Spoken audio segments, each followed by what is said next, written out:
Мал шаруашылығында жалпы өнім шығарылымы 3,9%-ға артты. Оның ішінде ет 5,5%-ға, сүт 3,2%-ға өсті.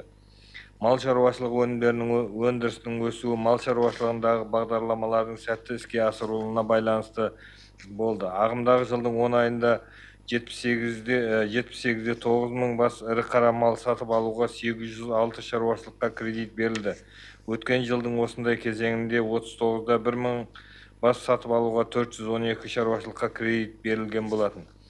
934 шаруашылыққа 337 4 мың бас көлемінде ұсақ аналық мал басын сатып алуға кредит берілді. Бұл 2018 жылдың 10 айымен салыстырғанда 223-те 9 мың басқа және 624 шаруашылыққа көп. Ырыс бағдарламасы бойынша жыл басынан бері жалпы саны 1600 басқа арналған 3 өнеркәсіптік тауарлық сүт кешені және 712 басқа арналған 8 отбасылық тауарлық сүт фермасы іске қосылды.